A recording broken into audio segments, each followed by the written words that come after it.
러시아에는 아직 우크라이나 드론의 공격을 받지 않은 정유 공장이 하나도 남아있지 않습니다. 오늘 밤 우크라이나 무인기는 1500km를 날아가 바시키르 공화국의 가즈프롬 네프테임 살라바트 정유 시설을 타격했습니다. 이곳은 2026년에 아직 공격을 받지 않은 러시아의 마지막 대형 휘발유 생산 업체였습니다. 이제 더 이상 손상되지 않은 정유소는 없으며 이제부터는 완전히 파괴될 때까지 반복 공격만 남았습니다. 이번 밤의 대가는 하루에 1만 1천 톤의 연료가 줄어든 것이고 이는 러시아 전체 내수 수요의 약 5%에 해당합니다.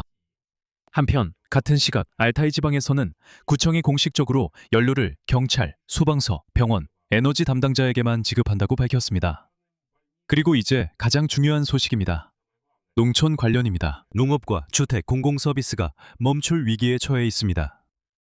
지금이 바로 수확철임을 다시 한번 상기시켜드립니다. 그리고 이제 알타이 지방 출신 국가두마 의원이 이 지역뿐만 아니라 전국적으로 식량 재앙이 다가오고 있다고 말합니다. 죄송하지만 먹을 게 없을 겁니다. 이번 방송에서는 오늘 정확히 무엇이 불탔는지, 러시아 지역에서 무슨 일이 벌어지고 있는지, 그리고 왜 이 모든 것이 더 이상 단순한 우연이 아니게 되었는지에 대해 이야기합니다. 이것은 이미 하나의 시스템, 그것도 지속적으로 작동하는 시스템입니다. 완전히 체계화됐습니다. 그리고 가장 중요한 것은 무엇이 푸틴을 러시아 전체에 대한 대규모 문제라고 히스테릭하게 선언하게 만들었는지입니다. 제 이름은 알렉세이 패치입니다. 본격적으로 이야기하기 전에 채널 구독 부탁드립니다. 저희는 30만 구독자를 목표로 하고 있습니다. 구독해주시면 개인적으로 정말 감사하겠습니다. 자, 7월 14일 밤 우크라이나 군대의 드론이 러시아에서 가장 큰 석유화학 단지 중 하나인 바시키리아의 가즈프롬 네프테임 살라바트 정유 공장을 공격했습니다. 우크라이나 국경에서 1500km 떨어진 곳입니다. 목격자들은 여러 차례 타격과 공장 위로 솟아오르는 검은 연기 기둥을 목격했다고 전했습니다. 우크라이나 모니터링 채널 수페르노바에 따르면 초기 정보로는 원유 1차 정제 설비가 타격을 입은 것으로 알려졌습니다. AVT-6과 20번 작업장. 여기서는 고밀도 폴리에틸렌이 생산됩니다. 즉, 공격이 공장 심장부인 가공시설을 정면으로 타격한 것입니다.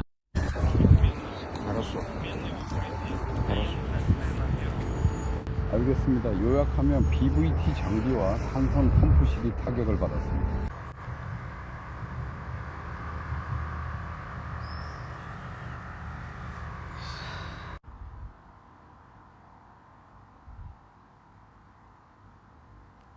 왜 바로 이 공격이 결정적인 타격이 된 것입니까? 사실 가스프롬 네프테임 살라바트는 2026년에 우크라이나의 공격을 아직 받지 않은 러시아의 마지막 대형 휘발유 생산업체였습니다.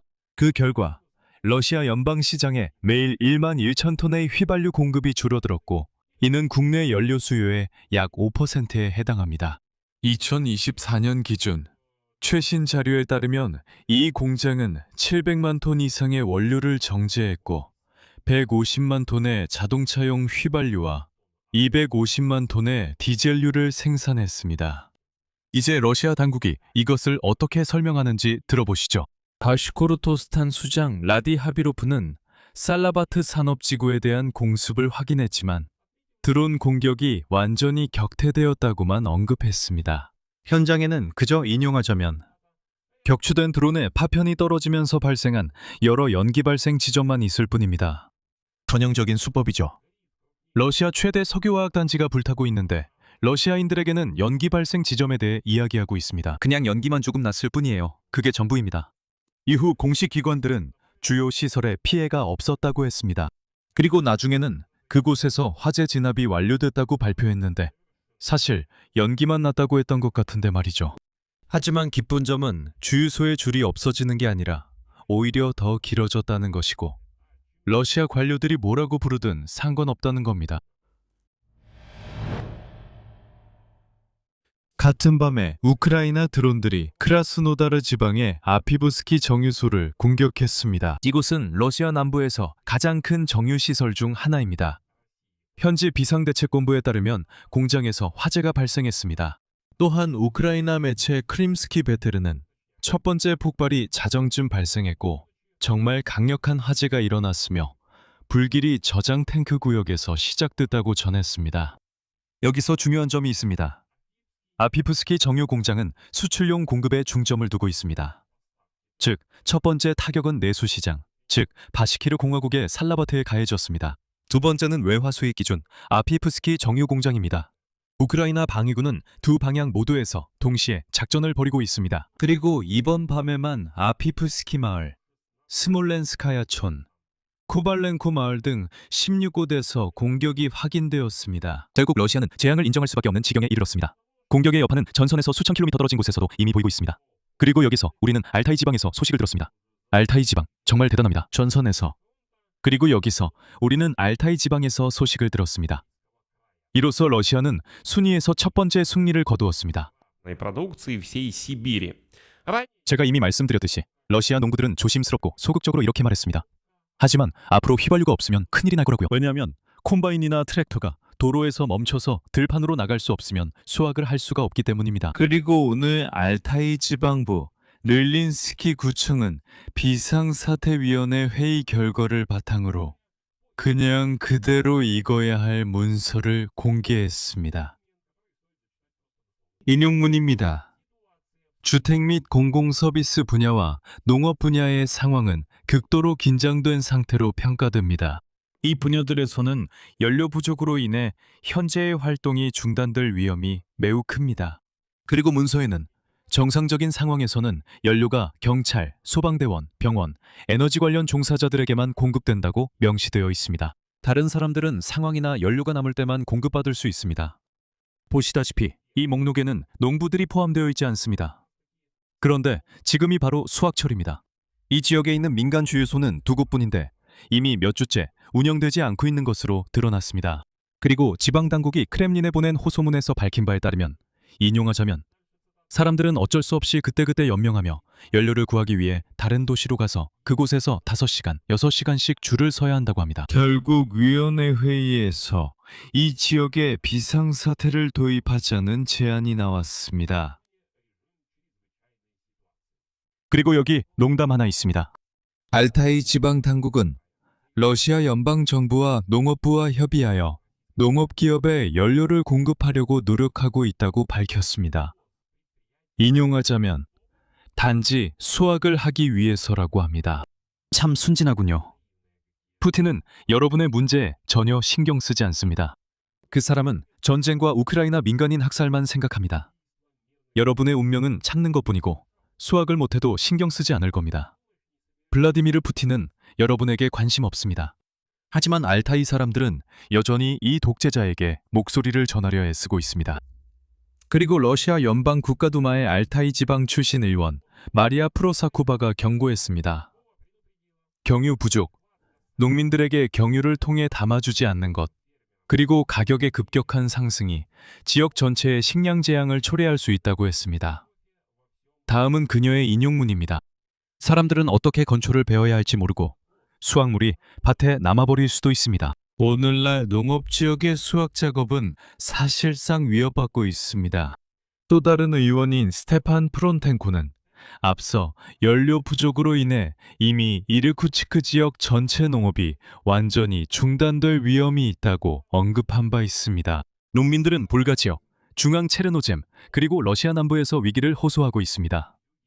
요컨대 농민들은 어디서든 휘발유가 부족합니다.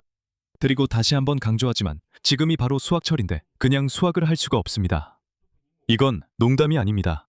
이 문제의 국가적 규모는 이렇습니다. 알타이 지방은 시베리아 연방구 전체 농업 생산의 거의 30%를 차지합니다.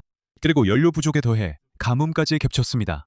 위원회에서 밝힌 바에 따르면 일부 농지는 폐기될 예정이고 올해 수확량은 30-50% 감소할 것입니다.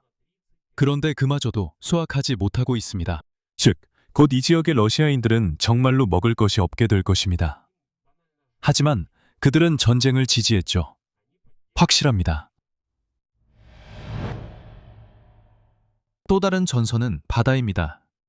아조프해에서 우크라이나가 그림자 함대를 사냥한 이후 러시아 당국은 화물을 다른 경로로 전환할 준비가 되어 있다고 밝혔고 이것이 수출 능력에 전혀 영향을 미치지 않을 것이라고 주장했습니다. 상기시켜드리자면 그곳에서 돈스코 아조프 운하를 폐쇄했습니다.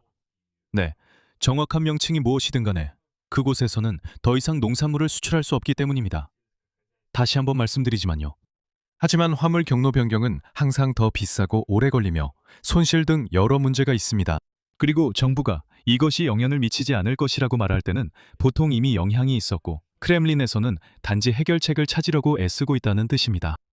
그리고 중요한 점은 여러분이 지금 들으신 모든 것이 단순히 운 좋게 일어난 몇몇 에피소드가 아니라는 것입니다. 아니요. 이것은 우크라이나가 이제 막 제도적으로 공식화한 시스템입니다. 상기시켜드리자면 7월 10일에 젤렌스키가 러시아에 대한 장거리 글로벌 영향력 사령부 창설에 관한 명령에 서명했습니다. 오늘 우크라이나군 총참모부는 이런 조치의 필요성을 설명했습니다. 개혁의 핵심은 이렇습니다. 딥스트라이크 수단으로 러시아 깊숙한 곳을 타격하는 모든 부대가 하나의 지휘 아래 통합된다는 것입니다. 이것은 장거리 공격용 드론, 미사일 부대, 그리고 해상 무인 시스템을 의미합니다. 바로 그 아조프해에서 유조선을 불태우는 것들 말이죠. 그리고 이어서 우크라이나군 총참모부의 인용문을 전하겠습니다. 모든 장거리 화력 타격 능력을 집중시키는 것입니다. 하나의 통제 시스템에서 모든 것을 관리하면 개별적인 정밀 타격에서 통합된 장기 전략으로 전환할 수 있게 됩니다. 이렇게 하면 적의 군사 및 경제적 잠재력의 가장 중요한 요소들을 체계적이고 종합적으로 타격할 수 있게 되어 개별적인 전력과 수단을 따로따로 사용할 때는 얻을 수 없는 효과를 달성할 수 있습니다. 그리고 새로운 지휘부의 공식 목표 목록은 다음과 같습니다. 러시아 전역의 군사 인프라, 물류 경로 및 지휘소입니다. 분산 복합체 기업들. 그리고 중요한 것은 러시아의 군사기계를 재정적으로 지원하는 석유채굴 및 정제시설들입니다.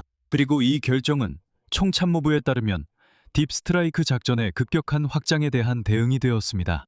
쉽게 말해서 러시아에 대한 공격이 너무 많아져서 이를 조정하기 위한 별도의 본부가 필요하게 되었습니다. 결론적으로 우크라이나는 국지적인 공격에서 러시아 후방을 체계적으로 해체하는 단계로 넘어갔습니다. 이제는 완전한 본부와 지휘 체계가 있고 전략도 있으며 목표 목록도 있습니다. 그리고 중요한 것은 결과도 있다는 점입니다. 러시아 관리들은 푸틴이 공개적으로 말하길 두려워하는 것을 점점 더 자주 드러내고 있습니다. 러시아에서는 연료 위기에 이어 식량 재앙이 다가오고 있습니다. 여기서 말을 줄이겠습니다. 여러분의 의견과 결론을 댓글로 남겨주세요. 채널 구독과 알림 설정, 좋아요도 잊지 마세요. 오늘은 여기까지입니다. 건강 조심하세요. 모두 안녕히 계세요.